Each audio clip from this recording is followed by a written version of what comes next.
Good afternoon বন্ধুরা, দেখুন মোচা তিনটে পচে গেছে, দুটো ছিল ভালো। দানা কলার মোচা দুটো নিয়েছি, আর কাটালি কলাগুলো সব পচে গেছে। মোচাগুলো দুখানা মোচা আর চিংড়ি মাছ আর একটু কুমড়ো কেটে নিয়েছি, কুমড়ো দিয়ে এখানে মোচা সেদ্ধ করতে দিয়েছি বন্ধুরা। চিংড়ি মাছটা ভেজে নিচ্ছি বন্ধুরা, বড় বড় চিংড়ি আছে, দেখুন লাল লাল করে ভেজে নেব।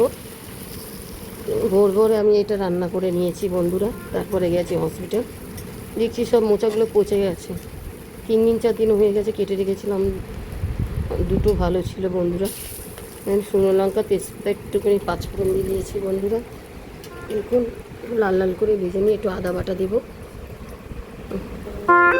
সকাল সকাল এটা রান্না করে গেছি 7টার মধ্যে বন্ধুরা। দেখুন রান্না হয়ে গেছিলো 7টায়। দেখুন আদা বাটা দেবো একটু বন্ধুরা, লাল লাল হয়ে গেছে। আদা বাটা একটু লাল লাল হয়ে যাবে, কুমড়োটা তুলে দেবো বন্ধুরা। দেখুন কুমড়োটা দিলে কি হবে, মোচার মধ্যে গায়ে গায়ে হয়, বেশ মাখা মাখা ভালো লাগে। দেখুন বন্ধুরা, নুন দিয়ে ঢাকা দেবো, বেশ সিদ্ধ হয়ে যাবে। দেখুন সিদ্ধ হয়ে গেছে। জিরার গুঁড়ো একটু সামান্য হলুদ গুঁড়ো দিয়েছি, আর কিছু দিইনি। দেখুন বন্ধুরা, আমার মোচা ছোলা সিদ্ধ করা আছে প্রেসারে, ওটাকে দিয়ে দেবো। চিংড়ি মাছটা দিয়ে দিলাম বন্ধুরা, ভাজা চিংড়িটা দিয়ে দিলাম, মশলাটা ভালো করে কষে নিয়েছি।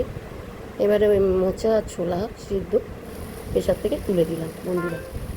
দেখুন ঝুড়িতে জলটা ছেঁকে নিয়েছিলাম। দেখুন বন্ধুরা, ভালো করে নাড়িয়েছে, একটু দালচিনি লবঙ্গ এলাচ একটু বেটে নিয়েছি শিলে বন্ধুরা। সাই করে মশলাতে ভালো লাগে না, এই যে বাটা শিলে এটা দিয়েছি। আর একটু চিনি ফেলে দেবো, চিনি দিলে ভালো হয় টেস্টটা বন্ধুরা। দেখুন ভালো করে নাড়িয়ে চাড়ি, দেখুন বন্ধুরা ভালো করে এটাকে মাখা মাখা হয়ে গেছে। দেখুন বন্ধুরা, শুভ দুপুর, রাখছি, টাটা, ভালো থাকবেন সবাই।